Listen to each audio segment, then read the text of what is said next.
नमस्कार, मैं हूँ रजनीश दीक्षित। आप देख रहे हैं श्रेष्ठ उत्तराखंड। आज हम बात करेंगे अग्निवीर योजना की। जी हाँ, एक और जहाँ बॉर्डर पर हमारे देश के अंदर हमारे वीर जवान अपनी प्राणों की आहुति दे रहे हैं देश की आन बान शान में, तो वहीं दूसरी ओर युवाओं के अंदर कई बार दबे स्वर से भी विरोध उमड़ता है कि अग्निवीर योजना को लेकर। लेकिन अब जो हाल है वो ये है कि उत्तराखंड की मेन इकोनॉमी एक और जहाँ टूरिज्म, तो दूसरी ओर आर्मी। यहाँ का हर घर का लगभग कोई ना कोई जवान देश की सेवा के लिए आर्मी में है। तो हम जानना चाहेंगे व्यवहारिक और सैद्धांतिक रूप में अग्निवीर योजना को लेकर उत्तराखंड के परिप्रेक्ष्य में। हमारे साथ मौजूद हैं retired lieutenant colonel Bhupendra Singh Chhetri. हम इनसे जानेंगे, सर, जो व्यवहारिक समस्याएं हैं अग्निवीर योजना को लेकर, अनबायस्ड क्या स्टेटस है, चूंकि दबे स्वर में भी युवा इसका विरोध भी करते हैं, क्या आप क्या समझते हैं सर इसको? सबसे पहले मैं श्रेष्ठ उत्तराखंड को धन्यवाद देना चाहूँगा। मैं रजनीश जी को धन्यवाद देना चाहूँगा और मैं सभी श्रोतागणों को नमस्कार करना चाहूँगा, अभिनंदन करना चाहूँगा। आपने मेरे साथ एक बहुत ही कठिन सवाल पूछा अग्निवीर के बारे में। अब इस कठिन सवाल का जवाब कठिन ही होना चाहिए, जवाब भी कठिन होना चाहिए मेरे हिसाब से। अब अग्निवीर स्कीम जो है भारत सरकार ने 2022 में इसको स्टार्ट किया उन्होंने। इसके पीछे क्या कारण था, बहुत उल्लेख भी तो अभी तक पता नहीं लगा है। केवल यही जानने को मिला है कि डिफेंस के अंदर खर्चा जो है बहुत ज़्यादा बढ़ गया है, इसलिए खर्चा को कम करने के लिए अग्निवीर योजना को इन्होंने लागू किया है। सबसे पहले मैं बोलना चाहूँगा कि डिफेंस जो है एक वेरी एक्सपेंसिव इंस्टीट्यूट है और ये इंस्टीट्यूट ऐसा है जो सरकार को एक नया पैसा कमा के नहीं देता है। यानी कि एक सिपाही जो सांस लेता है, वो सांस लेने के लिए भी सरकार को पैसा देना पड़ता है। अब इतना एक्सपेंसिव इंस्टीट्यूट को चलाना किसी भी देश के लिए कठिन होना स्वाभाविक है।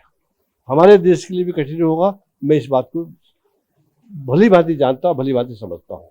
लेकिन सवाल ये है, हमारा इतना बड़ा बॉर्डर है, लैंड बॉर्डर है इतना बड़ा, सी बॉर्डर इतना बड़ा हमारा, आसमान इतना बड़ा हमारा, और इसको रक्षा करने के लिए तो आदमी चाहिए, सैनिक चाहिए।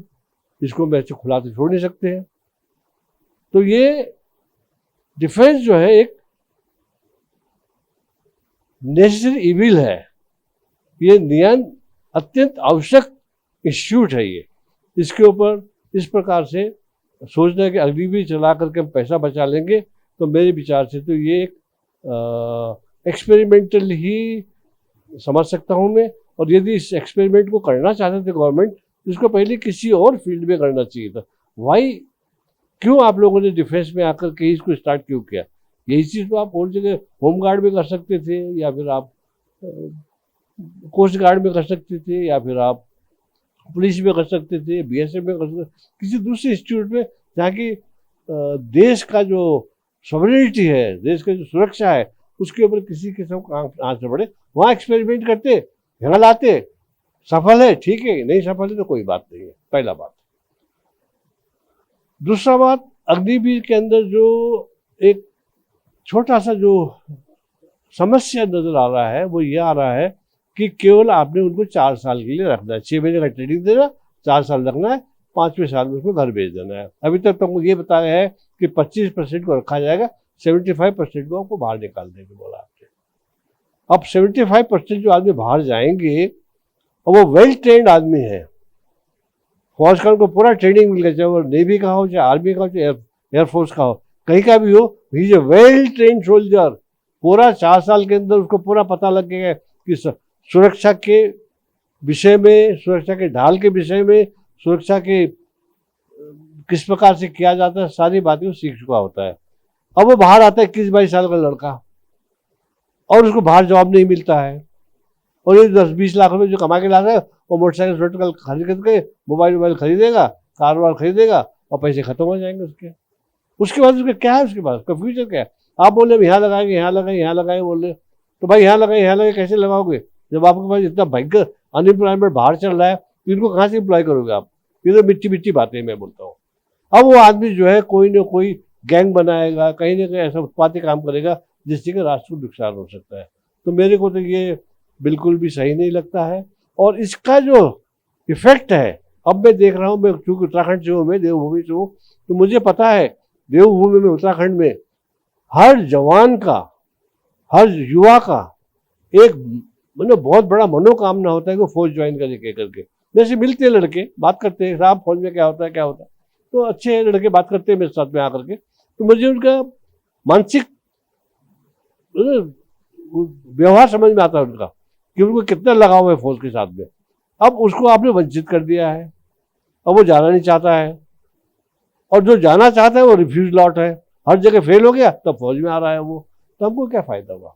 और दूसरा बात, हमारी इकोनॉमी 100% ड्विंडल हो चुकी है उत्तराखंड का। उत्तराखंड जो है 3 चीज में संभवतः रहता है। पहला है टूरिज्म, उसमें होटल मैनेजमेंट भी है, आपका टूरिज्म के साथ में आपको क्या बोलते हैं इको टूरिज्म भी है, आपके पास देवभूमि का टूरिज्म भी है, और नेक्स्ट आपके पास है डिफेंस का है। अभी आपके पास जो सोर्स ऑफ इनकम है उसको आपने कर्टेल कर दिया, तो खामियाजा तो आम आदमी को भुगतना पड़ेगा ना, आम आदमी के घर में फर्क पड़ेगा ना इसका। तो इस बात को सरकार को सोचना चाहिए और इसमें दोबारा से इसको रिव्यू करना चाहिए। रिव्यू करने के बाद में इसको इम्प्लीमेंट करना चाहिए, और जो रेगुलर भर्ती का सिस्टम था उसको चालू रखते जाइए, अग्निवीर को भी पैरेलल चलाते जाइए। आप एक को आपने बिल्कुल बंद कर दिया, बिल्कुल जो नॉर्मल सोल्जर भर्ती होता है उसको बंद कर दिया आपने, और इसको शुरू कर दिया आपने। इसके बारे में आपको कुछ पता नहीं है कि क्या होगा आगे जा करके, सफल होगा कि नहीं होगा। अगर असफल हो जाता है तो जो आपका एक मेन लाइन था जिससे कि आपके पास एक रेगुलर सोल्जर मिलने थे वो भी मिलना बंद हो गया आपको। तो आपने बड़ा मतलब ऐसा नहीं होना चाहिए मेरे विचार से, तो मेरे समझ में नहीं आ रहा है, क्योंकि डिफेंस में जो है। सर आपके कथनानुसार तो जो हालात हैं वो बहुत गंभीर विषय है ये।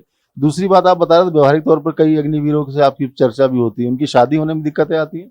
यस, मेरे को ये भी पता लगा है कि बेचारे अग्निवीर के जो भर्ती होकर के हुए हैं या होने वाले हैं, उनके यहाँ खबर आ रहा है कि भाई अग्निवीर वालों को लड़की दे देना। हमने, मैं खुद सुन रहा हूँ, पहले लोग भाग भाग के फौज को अपनी लड़की देना चाहते थे, लड़कियां भी चाहती थी फौज से शादी करने के लिए।